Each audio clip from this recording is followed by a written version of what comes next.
хотелось бы позвать на сцену главу лондонской Serpentine Gallery, одного из важнейших музеев мира, человека, который делает сегодня современное искусство реальным, Ханс-Ульрих Обрист.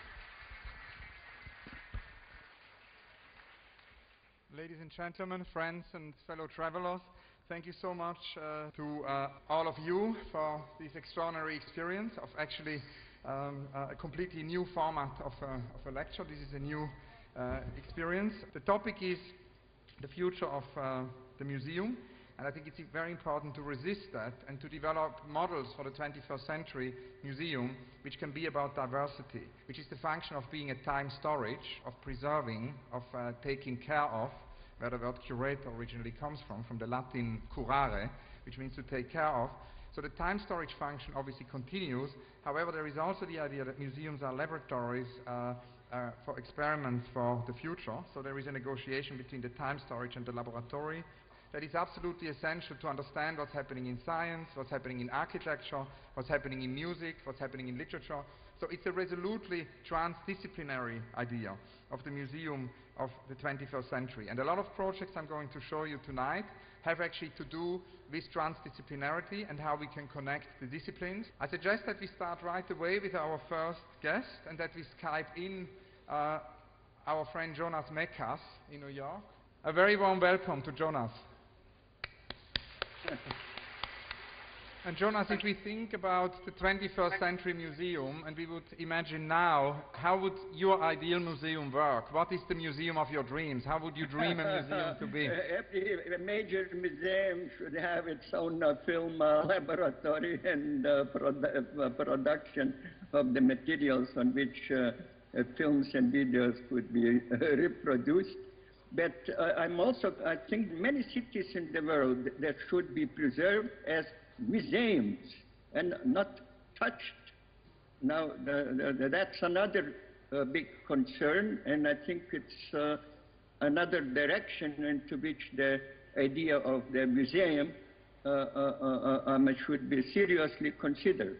What would be your advice in 2010 to a young artist, to a young filmmaker?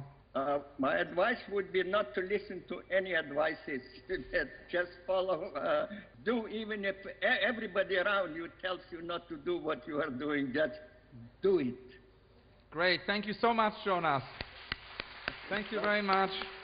So we felt it would be important to present a sort of a survey of contemporary Chinese art, but we wanted to find a different location which was unexpected. So Battersea Power Station, which you see on the slide here, one of London's biggest buildings. It's one of my favorite buildings in the world. It has been empty for many decades. It's kind of a ruin. So it was the constraint defined what we could do. And it became actually a wonderful space to project videos, to have an open-air cinema situation, but also for sound, because there had never been an exhibition who brought together really all the recent experiments with sound from China. So we had Wu Ning's whole section of sound flooding through the Battersea Power Station. Can we have the next slide, please?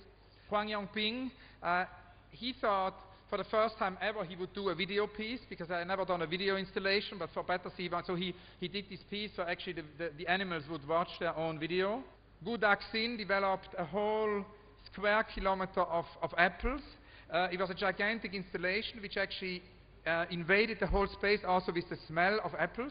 And at the end of the exhibition, Battersea Power Station cider was made, so one could drink the exhibition. Xu Zhen, with obviously a piece which remembered the Tiananmen Square moment. It was actually a very gigantic sculpture he had made of a tank, which marked the entrance of Battersea Power Station, a very political piece. So she in 2000 started to invite architects to build on the lawn in front of the Serpentine every summer a pavilion. It was a mobile pavilion. It was very much a place, and it's actually interesting in relation to what we experience here, to do outdoors lectures in the park. The balloon could go up and down according to, it could fly away and could be brought back. It was a sort of a mobile architecture. And inside the balloon, permanently new seating arrangements could be made. So it was possible for gatherings, impromptu meetings. John Baldessari transformed a glass of water into wine and back into water. Steven Pinker read his new book, excerpt of his new book. Roger Heons did a crystallization experiment. Many of the things I'm going to show you tonight have directly to do with Diaghilev. When Diaghilev really showed us with the Ballet Russe what art can achieve when many disciplines come together. And I think the whole way how Diaghilev succeeded in a rebirth of dance in the early 20th century by bringing together the greatest choreographers, the greatest composers, the greatest artists, is actually something which is really interesting now. Also interesting is that Diaghilev, before he actually went into dance, into his dance experiment, he was actually a museum person, he was a curator, and it's important to remember his exhibitions. In 1905, the year of the First Revolution, Diaghilev curated an exhibition of portraits at the Taurid Palace in St. Petersburg, which included thousands of portraits. So really a very, very interesting experiment.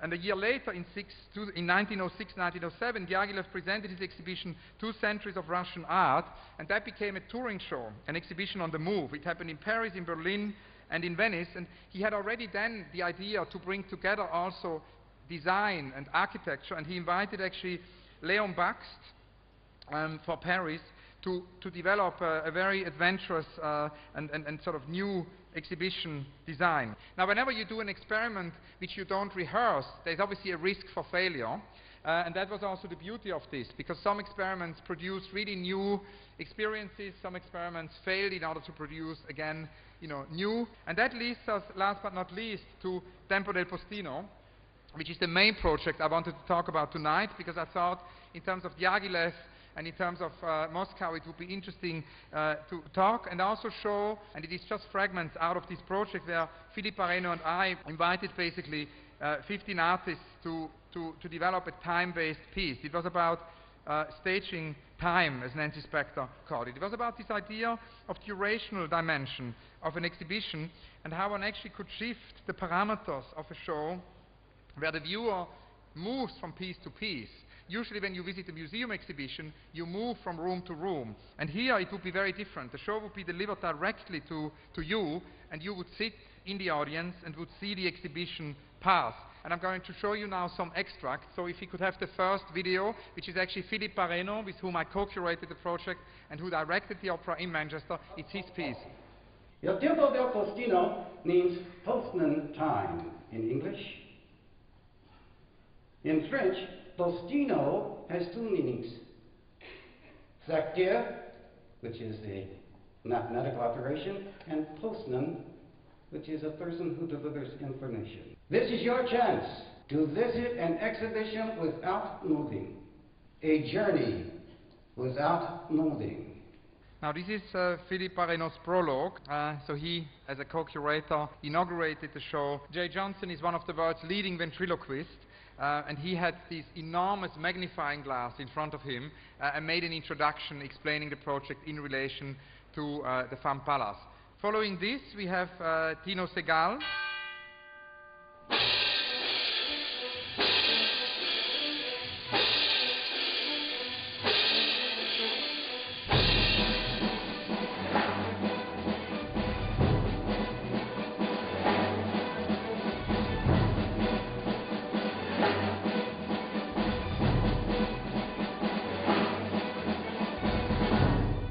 Here we go, artists use the conventions of that new space in a very different way. They use the proscenium in a very different way, and the soundtrack which the orchestra play comes from Daft Punk. Can we have the next film, please?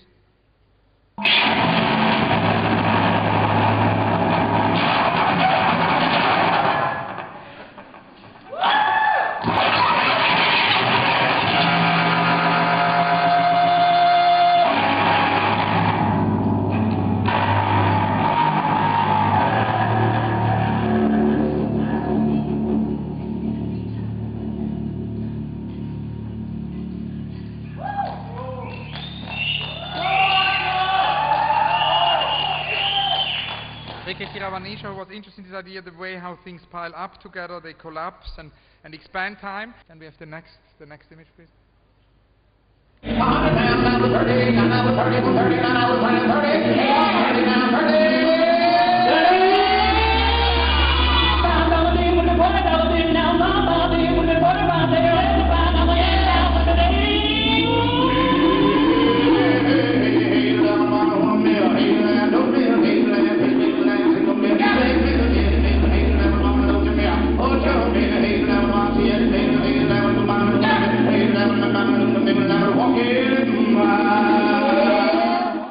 At extremely fast pace, circling in the theater. There was an enormous widescreen on stage to push it to the point where language breaks down, where it becomes a rhythm. Language became a rhythm.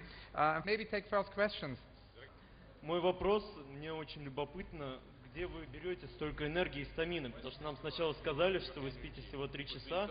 So I learned a lot from architects, I must say. Anyway, I always learned a lot from architects. I learned a lot from architects in terms of how can one actually have an office and be in the office and yet travel as much as I used to travel, because that's what architects do. And I also learned from architects a lot about the questioning of the master plan, I must say. I learned a lot from Jonas Friedman and lots of architects how we can actually bring in self-organization. Поскольку эта лекция транслируется на сайте yes-lectures.ru, то сейчас возникли вопросы на экране, из которых мы выбрали несколько. Вопрос: зачем нужен музей современному человеку, от Галины Павловой. It is a fact that more and more people want to visit museums. I mean, we at the Serpentine Gallery in London have 800,000 people every day who come to our little gallery, public gallery in the park. So there's a huge desire of people to come and see art, and that should be reason enough to have a museum. Вы непрерывно практикуете ускорение. А приходилось ли вам когда-либо практиковать замедление? I mean, the paradox is that every single project, I'm kind of working on is obviously unbelievably slow. I speak very fast, but the projects are very, very slow. So Tempo del Postino took 7 years, and most of my projects go 10, 20 years. I don't believe in event culture. I think event culture is completely redundant and doesn't produce reality.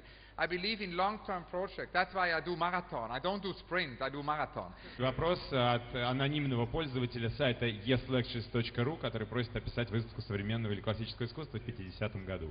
My only answer ever to that was actually that I asked, as a curatorial project, I asked 100 artists, what is the future? And we produced a future list, which I could read here at the very end. Maybe we could conclude with that, but let's answer the other question before. Меня всегда интересовало, и, возможно, вы сможете ответить, почему современное искусство понятно такому узкому кругу людей и совершенно непонятно и нелюбимо всем остальным. I don't think that that's true. The question is how to maintain the concentration, how not to dilute the concentration. And it will become very important for this reason to have extremely public things, and yet at the same time also have laboratories where one can experiment. And so it's not only about consumption. The biggest danger now is that things are becoming more and more about consumption. That is why institutions for the 21st century need to be also about production, that they also need to produce things. Мы хотели бы спросить, какое самое большое «да» в своей жизни Ханс-Ульрих сказал и чему это «да» было адресовано. Yeah, I mean, I think it started at the beginning. It started with this idea when Alighiero Boetti said, it could be a great idea for you to listen to artists' unrealized projects. I didn't hesitate, and I said yes. When he said we could do an exhibition on airplanes, I didn't hesitate, and I said yes. So this idea, I think, in some kind of way, the projects which seemingly seem impossible can actually happen, is maybe the most important thing. А мы благодарим Ханса-Ульриха Обриста. Хотим сказать вам огромное спасибо за то, что вы сказали «да» этой прекрасной лекции. В конце августа в Петербурге во дворе Михайловского театра выступит выдающийся художник, аниматор, режиссер Юрий Нарштейн. Подробности все будут немедленно выложены на сайте yes-lectures.ru, равно как и живая трансляция этого процесса. Поэтому Yes-lectures — это тот адрес, по которому вам обязательно стоит возвращаться вновь и вновь. Спасибо всем!